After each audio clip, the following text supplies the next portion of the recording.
Welcome to episode 13 of Project 250, a weekly chronicle of the people, places, and events of the American Revolution, in the order they occurred.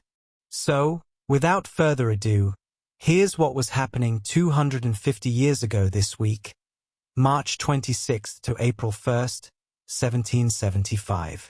Last week, General Thomas Gage, Royal Governor of Massachusetts, sent Captain Brown and Ensign de Bernier on another reconnaissance mission, this time to Concord, where the Provincial Congress was meeting, and a supply of arms was rumored to be located. While in Concord, Brown and de Bernier dined at the home of a loyalist named Bliss, who reported having been threatened by local Whigs for helping the officers. After a few minutes, a woman appeared at the door, crying and pleading that she had been threatened with tarring and feathering for having given the officers directions to the Bliss home. Meanwhile, the 2nd Virginia Convention convened at the Henrico Parish Church near Richmond. After electing Peyton Randolph as president, the delegates approved the proceedings of the First Continental Congress and extended their warmest thanks to Virginia's delegates. On day 4, Patrick Henry introduced several resolutions intended to put Virginia in a posture of defense, and called for the appointment of a committee to oversee the organization of militia units throughout Virginia. Later that same day, March 23rd, Henry gave his Liberty or Death speech, in which he urged the delegates not to be deceived by the false hope of just treatment from the British, declaring, "I know not what course others may take, but as for me, give me liberty or give me death." On March 24th, the convention unanimously endorsed a plan submitted by Henry's Military Planning Committee to organize the militia, based on the 1738 militia law. Meanwhile, in London, Edmund Burke, in a speech before Parliament, strongly advocated for peace with the Americans, who he warned would never back down. Also on March 22nd, patriots in Bush River, Maryland, passed the so-called Bush Declaration, pledging support for the resolves and association of the Continental Congress and the resolves of the Provincial Convention. Finally, the Massachusetts Provincial Congress passed a resolution calling on towns and individuals to take all measures to put the province into a complete state of defense.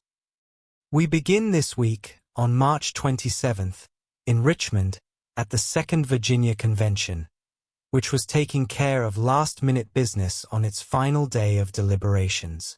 To mitigate some of the shortages caused by the various non-importation agreements, the convention appointed a committee to examine different methods for encouraging industry and manufacturing in Virginia.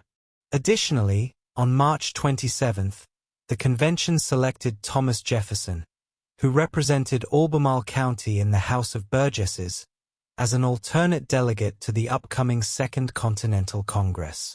He would eventually replace his cousin and political mentor, Peyton Randolph, who had previously served as president of the First Continental Congress, when the latter fell ill in May 1775.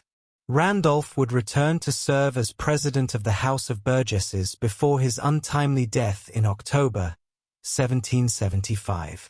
The following day, March 28th, Virginia's royal governor, Lord Dunmore, acting under the direction of King George III, issued a proclamation forbidding the appointment of delegates from Virginia to the Second Continental Congress. As almost anyone, except perhaps for Lord Dunmore and George III, could have expected, the convention and the Patriot movement largely ignored this proclamation. As the Virginia Convention was concluding its final business, up north in Boston, tensions continued to escalate at an alarming rate. By this time, General Gage, having twice sent reconnaissance missions into the Massachusetts countryside to gather intelligence about the local population, roads, topography, and military resources, had finally decided on his next course of action, to dispatch troops to Concord, to seize a cache of weapons and other supplies said to be located there.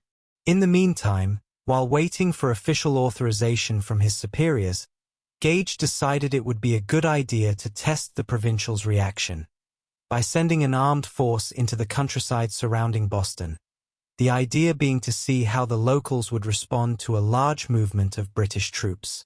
With this objective in mind, on March 29, Gage ordered Brigadier General Hugh Percy, commander of the 1st British Brigade, to have his men under arms and ready to march at 6 o'clock the following morning, March 30th. The brigade, consisting of 4 companies of light infantry and 4 companies of grenadiers, numbering about 1,200 men, would proceed first to Roxbury, then to Brookline, Cambridge, and finally to Menotomy. So it was that on March 30th, 1775, a brigade of 1,200 soldiers marched from Boston Common, across Boston Neck to Roxbury, then to Brookline, and finally headed north toward Cambridge via the Charles River Bridge.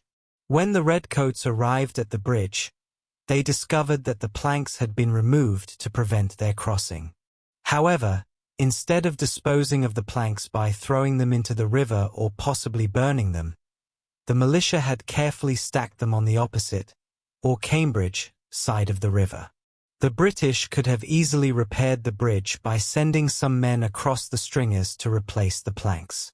Instead, for reasons which remain unclear, they chose to march 5 miles upriver to the next crossing at Watertown. Upon arriving at Watertown, the British found the bridge there still intact, but with 2 cannon positioned across the river, glaring menacingly at them. It's worth noting that while the cannon appeared intimidating, they were unmanned. This prompted one lieutenant from the 4th Regiment of Foot to speculate that the rebels had moved the 2 cannons to the bridge and loaded them, but nobody stayed to fire them. Still, even without any crews, the 2 cannon were apparently menacing enough to make the British hesitate. In any case, the column promptly turned around and marched back to Boston, having accomplished little, besides destroying a few fences and stone walls, and further antagonizing the local community. Moreover, with 1,200 men, this was the largest force yet dispatched into the countryside and was therefore bound to attract attention. If General Gage was trying to gauge the colonists' response, he had certainly received his answer, one that ought to have given him pause. Indeed, the Massachusetts Provincial Congress, then in session at Concord, when informed of the British incursion, issued the following orders to all militia and minute companies. Whenever the army, under command of General Gage, shall march out of Boston, with artillery and baggage, it ought to be deemed a design to carry into execution, by force, the late Acts of Parliament, the attempting which, by the resolve of the late Honorable Continental Congress, ought to be opposed, and therefore the military force of the province ought to be assembled and an army of observation immediately formed to act solely on the defensive, so long as it can be justified. Lastly this week, back in London, King George III officially endorsed the New England Restraining Act, which not only required the New England colonies to trade exclusively with Great Britain, but was intended as a demonstration of royal power by the British government. And that's the way it was 250 years ago this week. If you enjoyed this video, please tell a friend. And if you like what you see on this channel, make sure to like, share and subscribe. You can also check us out on Facebook and Twitter, or X. Thank you for watching.